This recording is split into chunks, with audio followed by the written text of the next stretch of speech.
اب اچھی بیویاں کون سی ہوتی ہیں، ان کا کردار کیا ہونا چاہیے، اس کو بھی قرآن نے آگے بیان کر دیا. ساتھ ہی اگلے کلمات، آیت بھی ایک ہی چل رہی ہے، آگے فرمایا فالصالحات قانتات حافظات للغیب بما حفظ اللہ. فرمایا اچھی بیویاں وہ ہیں کہ جن کی پہلی خوبی یہ ہو کہ وہ اپنے شوہر کی مطیع اور فرمان بردار ہو. قانتاتن، وہ اپنے شوہروں کی فرمان بردار ہوں، اطاعت گزار ہوں. دیکھو نا، شوہر کو اللہ نے سربراہ بنایا، اور اگر بیوی نے ماننی نہیں بات، مقابلے میں آگے کھڑے ہو جانا ہے، تو سربراہی کس کھاتے میں گئی؟ اطاعت کے بغیر امارت کا کوئی تصور نہیں ہے، کوئی سربراہ نہیں ہے اگر اس کی اطاعت نہیں کرنی. اور ہماری مائیں بہنیں بیٹیاں سنیں، میرے آقا صلی اللہ علیہ وسلم نے شوہر کے اس مقام کو واضح کرتے ہوئے فرمایا کہ شوہر کو اللہ نے کیا سپرمیسی دی ہے. فرمایا اگر اللہ کے بعد کسی کو سجدہ کرنے کی اجازت ہوتی تو میں بیویوں کو حکم دیتا کہ اپنے شوہروں کو سجدہ کریں، مگر کسی کو اللہ کے بعد سجدہ نہیں ہو سکتا. مگر آقا نے اس فرمان سے شوہروں کے ایک مقام کو ضرور واضح کیا. فرمایا اگر کوئی عورت اس حال سے دنیا سے رخصت ہوئی کہ اس کا شوہر اس سے راضی تھا، تو فرمایا ایسی عورت کو جنت میں جانے سے روک کوئی نہیں سکتا. میرے آقا صلی اللہ علیہ وسلم نے فرمایا اگر شوہر نے عورت کو بلایا اور عورت نے حکم کی تعمیل نہ کی تو فرمایا ایسی عورت پر اللہ کے ملائکہ ساری رات لعنت بھیجتے رہتے ہیں. آقا کے ان فرامین پر بھی غور کرنا چاہیے. پھر اللہ نے جس کو جو فضیلت دی ہے پھر اس کو بدل و جان تسلیم کرنا چاہیے. قانتاتن، اچھی بیویاں وہ ہیں جو اپنے شوہروں کی مطیع ہوں، فرمان بردار ہوں، اطاعت گزار ہوں، کوئی کام ان کی اجازت کے بغیر نہ کریں. انڈرسٹینڈنگ ہو تو نظام چلتا رہتا ہے، تو ان کی اطاعت یہ ضروری ہے. اور ساتھ آگے فرمایا حافظات للغیب بما حفظ اللہ، اللہ کی حفاظت میں رہتے ہوئے. پھر اچھی بیوی وہ ہے جو اپنے شوہروں کی محافظ بنے، ان کی حفاظت کرنے والی بن جائے. شوہر تو دن بھر باہر رہے گا، تو کس چیز کی حفاظت؟ اپنے شوہر کے نسب کی حفاظت، اپنے تقوی اور طہارت کی حفاظت کرے. گھر کے اندر ایک ایک چیز وہ شوہر کی طرف سے دی گئی امانت ہوتی ہے. عورت اس امانت میں خیانت نہ کرے. یہ نہ ہو کہ شوہر تو گھر میں نہیں ہے، جس کو جی چاہے سارا ہی لٹا دے، شوہر کی خون پسینے سے کمائی ہوئی ہر چیز اور گھر کا اثاثہ اس کو ضائع کر دے. یہ اچھی بیوی کی خوبی نہیں ہے. ایسی بیویاں بھی ہوتی ہیں نا، میکے سے کوئی آ گیا تو سارا ہی اٹھا کے دے دیا، شوہر کی اجازت کے بغیر ہی کہ جس کو جی چاہا لٹا دیا. نہیں، فرمایا پھر وہ ان کی حفاظت کرنے والی ہو. اور خاص طور پر میں بتانا چاہ رہا ہوں اچھی بیویاں کون ہیں. جب باری تعالیٰ نے فرمایا ایک دوسرے کا زوج بنایا، کیوں؟ لِتَسْكُنُوا إِلَيْهَا، تاکہ ایک دوسرے سے سکون حاصل کریں. تو شوہر بیوی کے لیے باعث سکون، بیوی شوہر کے لیے باعث سکون. اب شوہر بیچارہ دن بھر معلوم نہیں ہے کہاں کہاں کھپتا ہے، محنت کرتا ہے، مزدوری کرتا ہے. دیکھیں نا، ہر رنگ کے بندے ہوتے ہیں، سارے کو کرسی پہ جا کے تو بیٹھنے والے نہیں ہوتے. کتنی سخت سخت محنت مزدوری بھی مردوں کو کرنا پڑتی.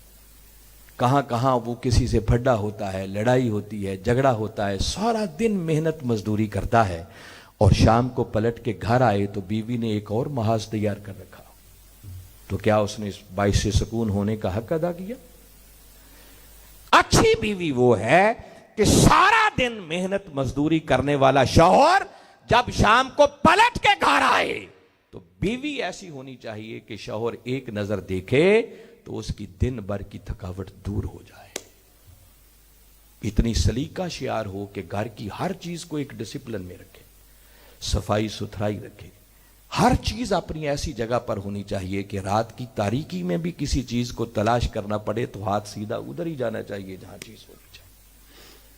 پھر بیوی کو شوہر کے لیے باعث سکون ہونا چاہیے، پھڈے باز نہیں ہونا چاہیے.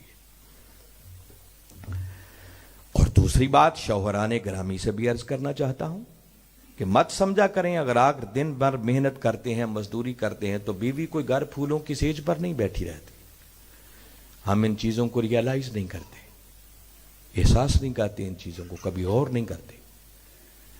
میں جو گھروں میں دیکھتا ہوں، اگر اللہ نے توفیق دے رکھی ہے تو بلکہ آپ بھی مشاہدہ کرتے ہوں گے، گھر کے اندر سب سے پہلے بیدار ہونے والی وہ مرد نہیں ہوتا، عورت ہوتی ہے۔ ابھی رمضان کی راتیں چل رہی ہیں نا، آپ تو سوئے ہوتے ہیں اور وہ بیچاری 2 بجے سے اٹھ کر آپ کے لیے سحری بنا رہی ہوتی۔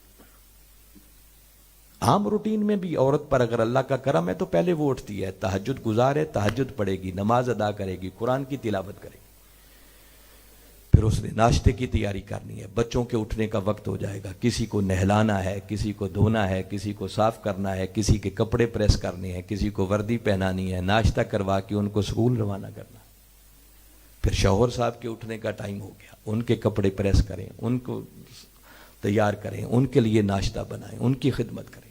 میں نے دیکھا ہے گھروں میں 4 مرد بھی اگر ہیں، ہر کسی کی اپنی ٹائمنگ ہے، اور وہ بیچاری اکیلی سب کو ڈیل کرتی۔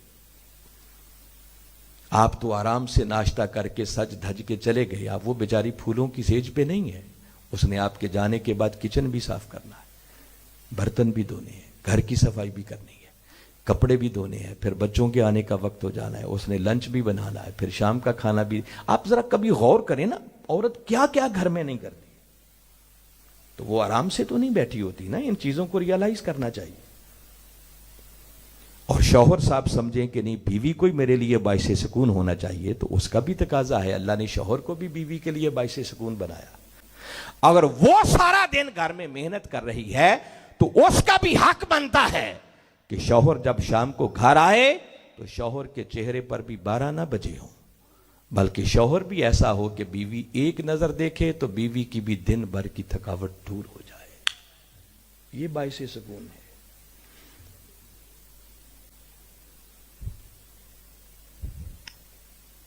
میری ان باتوں کو خطاب سمجھ کے نہیں سنے،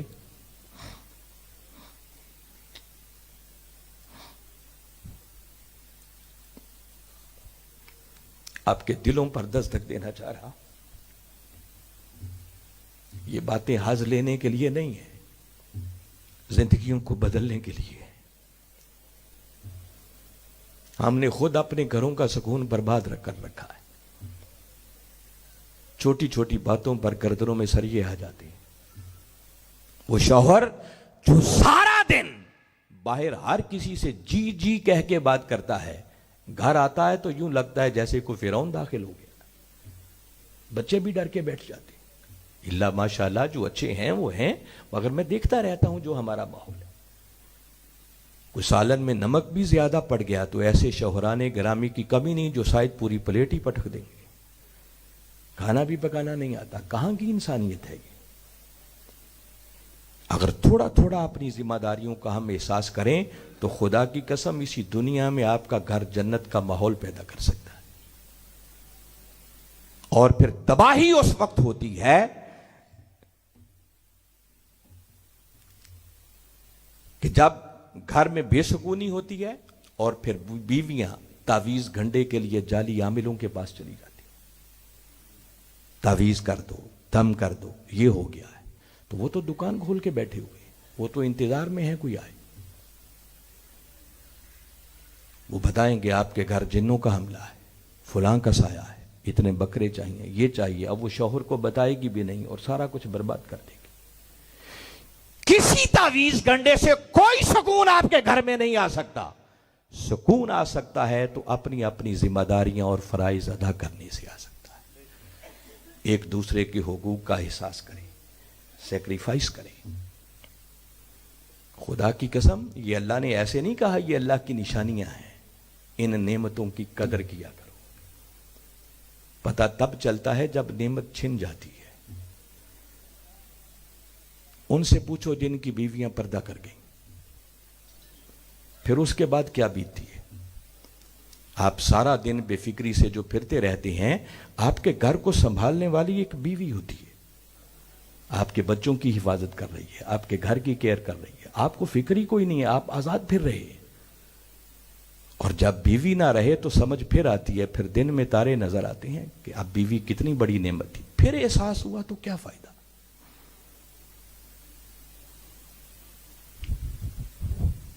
اور ماؤں بہنوں کو بھی بتا رہا ہوں، اپنے شوہروں کی قدر کریں، بہت بڑی نعمت ہے. یہ بھی پتہ تب چلتا ہے جب شوہر کا سایہ سر سے اٹھ جاتا ہے. پھر پتہ چلتا ہے کتنا بڑا شیلٹر تھا میرے اوپر. پھر سمجھ آتی ہے ضروریات گھر کی کیسے پوری کرنی ہے.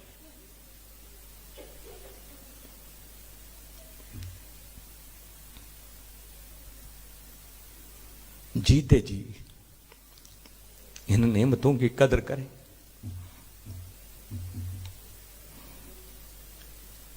اپنے گھروں کو جنت بنائیں.